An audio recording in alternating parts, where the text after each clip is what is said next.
Bonjour et bonne année à tous. Cette semaine, nous vous invitons à découvrir une forêt venue du fond des âges, une tempête sur Saturne, le régime alimentaire des Ammonites ou encore des larmes qui parlent.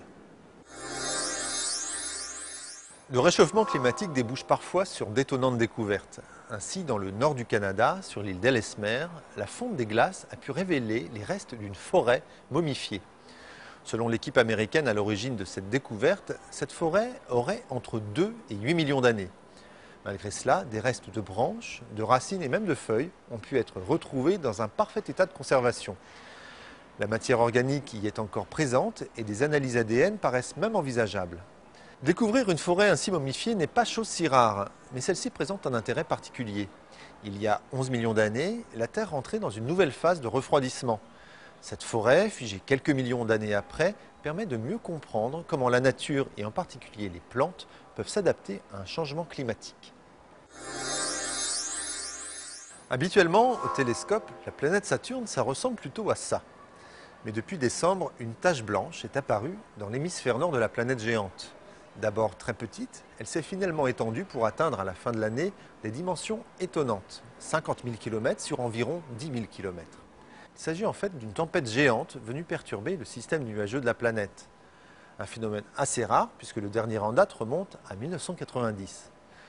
A noter que cet événement astronomique est accessible aux amateurs et qu'il suffit d'un petit télescope autorisant un grossissement de 80 fois pour apercevoir ce phénomène.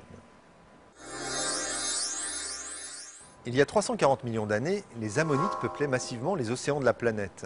De très nombreux fossiles en témoignent, mais paradoxalement, le mode de vie de ces mollusques céphalopodes est très mal connu et l'énigme de leur disparition il y a 65 millions d'années reste entière.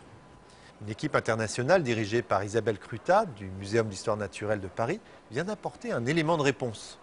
Leur extinction pourrait s'expliquer par leur régime alimentaire.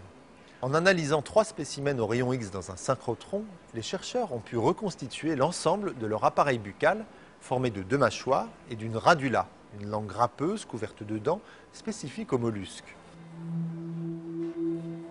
La mâchoire supérieure, 2 fois plus petite que la mâchoire inférieure, ne permettait visiblement pas à ces ammonites de s'attaquer à des proies de grande taille. Leur régime alimentaire devait donc principalement être composé de plancton, de larves de gastéropodes et de petits crustacés dont des traces ont été retrouvées dans les spécimens étudiés. Un régime qui pourrait en partie expliquer leur extinction il y a 65 millions d'années, car à cette époque, les quantités de plancton ont brutalement chuté dans les eaux de la planète. Quant aux nautiles, leurs proches cousins toujours vivants, ceux-ci auraient survécu grâce à leur capacité à s'attaquer à des proies de plus grande taille. Le poète anglais Abraham Coley a écrit un jour « Il y a des mots qui pleurent et des larmes qui parlent ». Cette jolie métaphore a peut-être un fondement scientifique.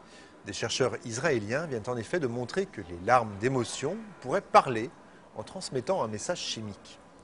Pour arriver à ce résultat, les chercheurs ont conduit une bien curieuse expérience. Ils ont commencé par recueillir les larmes de quelques femmes après les avoir placées devant un film particulièrement émouvant.